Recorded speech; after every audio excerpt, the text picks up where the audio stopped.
Hey YouTube, Kevin here. I brought that Kawasaki KE100 in the house because outside it's just this time of year is the mud season. So anyway, I wanted to show you that you saw the picture of the last, actually I don't know if you did or not, but just the one that's missing the headlight and the directional. There's no directionals on, just a bare stripped down. Engine on this thing runs great. It's all complete. I have the air filter off it and I have it capped. I put these caps on them right here so that no mice or anything can get into them during the winter. And then I pop that cap off and then I could put my air filter assembly back in it. But basically it's a nice little KE100. Runs excellent. Nice tires. Everything's good on this bike. But unlike my other KE, this right here is not road ready. And I have the white tank. I just put this tank on here to try it, make sure everything was good with that petcock that's on it. And it is. So it's going to have a white tank put back onto it. But anyway, it was missing all the lights and everything else. This was actually supposed to be a parts bike. It's made up of like 4 other bikes. And then it just happened to run so good and have just as much power as my other one. I decided to build it. So I went on eBay and ordered all the lights, the light fixtures, everything for it. And a guy on eBay literally took all the stuff off because he just wanted a straight off-road bike. Well, I like the fact that I can go down the street and then see that trail and just hit it, you know what I mean? So, of course, you have to register him for that, so I just wanted to tell you that. Anyway, this is the box of stuff right here. It was nicely packed in here, but I obviously opened everything up, and I'll just show it to you all. It's got the rear lights. I got 2 of those right here. All the wiring and connectors are on there. So I got those to the back. I got the ones that hang on the handlebars. There's 2 of those. The other one should be in there someplace. So, yep, it's over there. I've already, like I said, I already went through the box to make sure everything was here. But all the lenses are nice.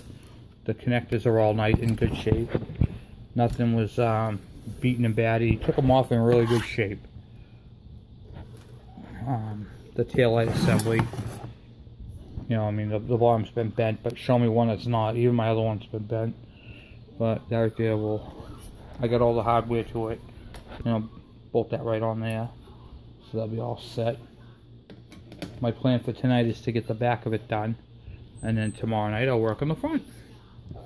So anyway, I got some extra lights, a horn. But the horn on this bike works great. Anyway, you had the whole wiring on this. This is for the one with the CDI ignition. You can tell the CDI ignition ones because they have this blue connector. If it doesn't have that blue connector, it's a regular points one. So this harness will work on my white bike outside there, because that's been converted already over to electronic ignition. Now, these Kawasaki KE100s, 99% of them, up until like 90, 97 and newer, I believe it was, or 95 and newer, had a what do you call it, the electronic ignition. And this is the ignition coil, and I want to tell you about this. This is a fat coil.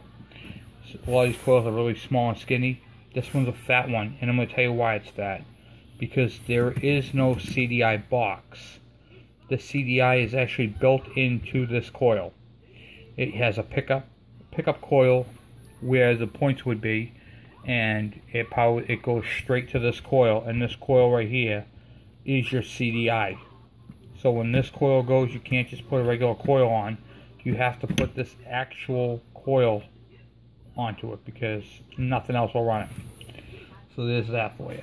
There's no CDI, it's in the coil. Gave me the battery box with the regulator. So I have a spare regulator. I got like tons of these spare regulators. I've been scrapping these bikes, so collecting them. A brake light switch. Always good to have for the rear. One of the broken lights, he said that this right here, he had a couple of these, which of these ones right here, they broke off. But the got good lenses and good bulbs. Everything on this is a 6-volt system. So everything you buy on it has to be 6 volts. Had the controls for the handlebars. He took all that off. He just wanted a regular basic bike. And the main part that I was after, which is very expensive on eBay, is the whole headlight assembly. And this headlight has worked. I did test it. Got the gauges. Gauges are a little loose. I got the keys to the ignition. A little rough shape on the gauges, but I have gauges on mine. The factory ones. I'm going to keep my gauges, use this headlight. Got the keys. I don't want to lose the keys, but I got the keys. Another 6-volt flasher. And the fuse box. Not yet, buddy. So that's pretty much everything, and a spare fuse. So, which is another nice thing to have, is a spare fuse. And that's pretty much it. I dropped the number 8 in there. He likes numbers and letters. So that's what's going to happen. I'm just going to bolt these things on there, and I'll be taking videos of my progress as I go. So, I mean, if you look hard enough, you can find the stuff you need on eBay. Or Amazon even. I found a lot of cool stuff on Amazon. So, that's pretty much it. So please subscribe. Thanks.